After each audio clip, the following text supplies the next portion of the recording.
Só na última semana, quantas vezes você já pensou em como conseguir se sair bem na entrevista de emprego daquela empresa que você tanto sonha? Ou que seu número de clientes poderia ser bem maior? Ou ainda, como sua vida seria bem melhor se você conseguisse aumentar as suas vendas e assim poder ganhar mais dinheiro e fazer aquela viagem ou comprar aquele carro que você gostaria?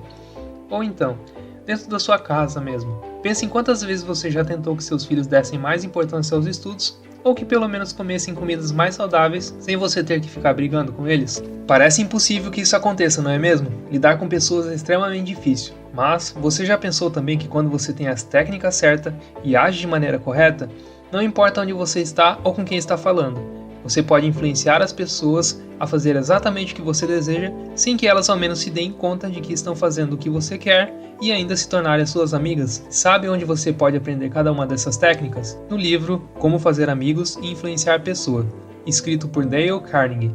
Esse livro já teve mais de 50 milhões de exemplares vendidos em todo o mundo e foi traduzido para mais de 36 idiomas. Os ensinamentos desse best-seller, escrito em 1936, são mais atuais do que nunca. Carnegie nasceu em 1888 numa família bem humilde nos Estados Unidos. Trabalhou como vendedor, tentou ser ator e, não tendo sucesso, decidiu dar treinamento sobre como falar em público. Com isso, percebeu que seus alunos precisavam, antes de mais nada, aprender a habilidade de lidar com as pessoas, tanto no meio profissional quanto pessoal.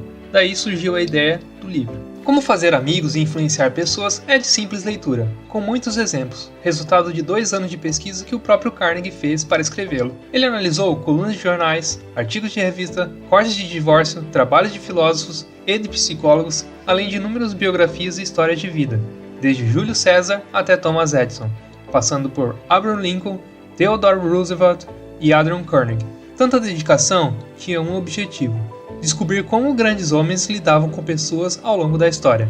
Inicialmente, a pesquisa resultou numa palestra e depois em um curso.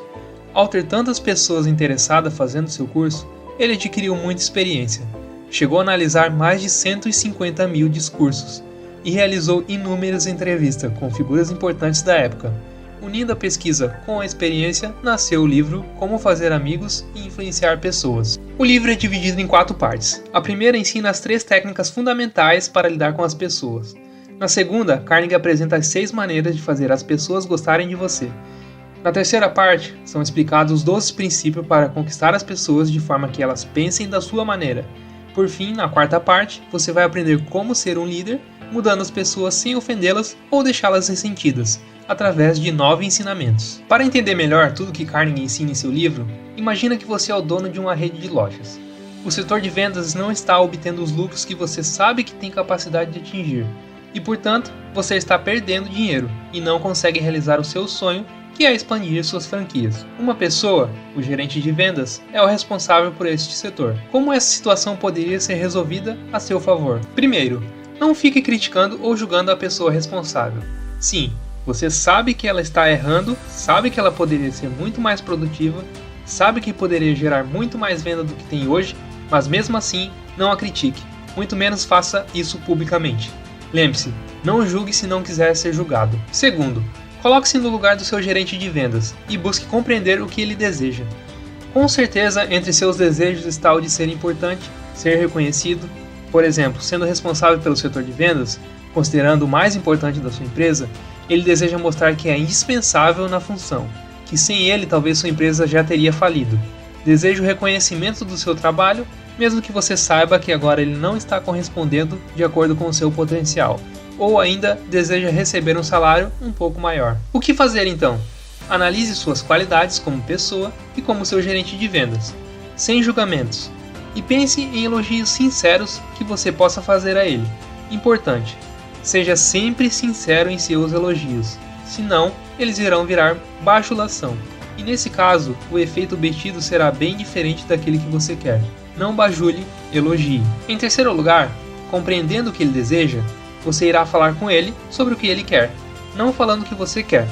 Tenha sempre em mente que todas as pessoas estão somente interessadas nelas mesmas. Perceba a diferença. É claro que você quer aumentar suas vendas e assim ganhar mais dinheiro e abrir mais franquias da sua loja.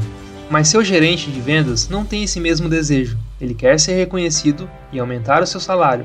Então não vai adiantar chegar nele e obrigá-lo a trabalhar mais porque assim vão aumentar as suas vendas e você terá mais lucro e abrirá novas franquias. Para ele, isso não irá fazer diferença alguma.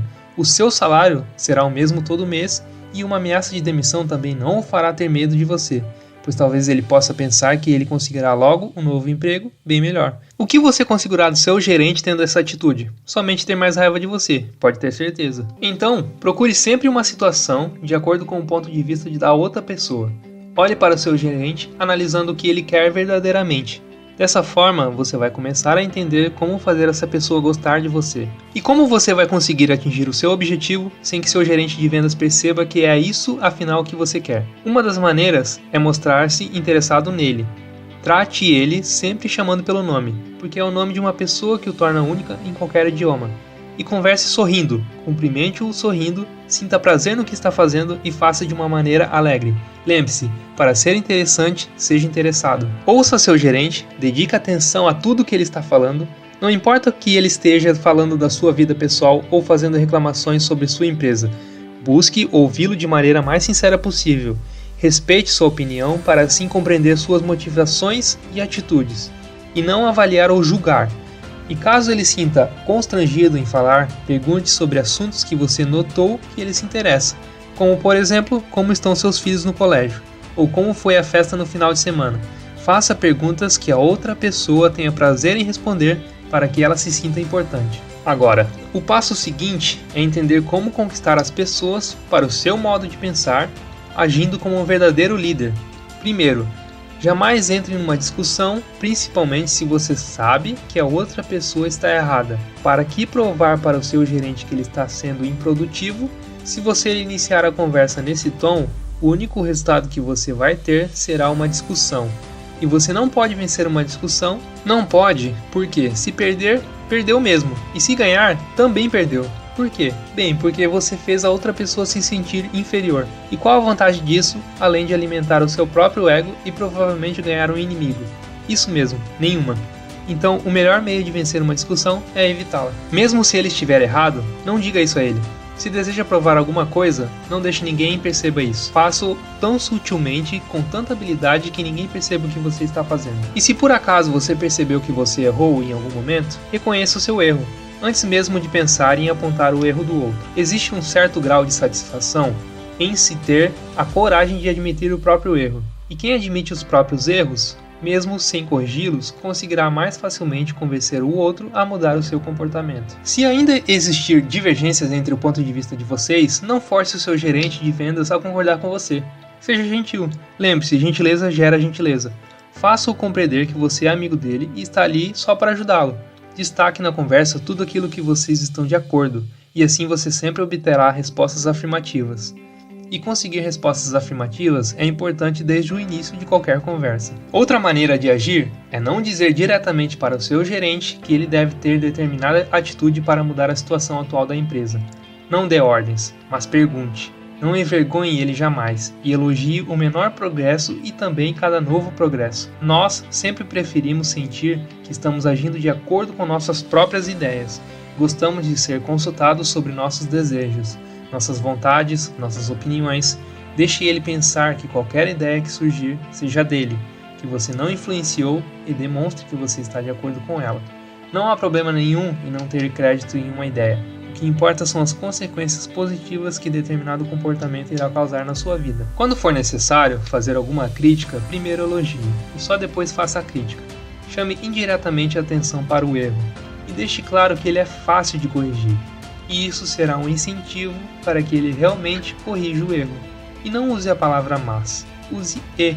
Por exemplo, sinto orgulho em ter você como nosso gerente e ter apresentado resultados tão bons ao longo do tempo.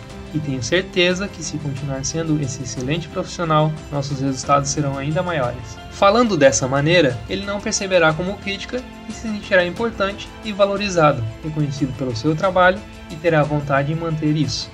Agindo dessa maneira, todos saem ganhando. Se você fosse Carnegie, era assim que você resolveria a situação, pois todas essas técnicas e princípios estão descritos em seu livro.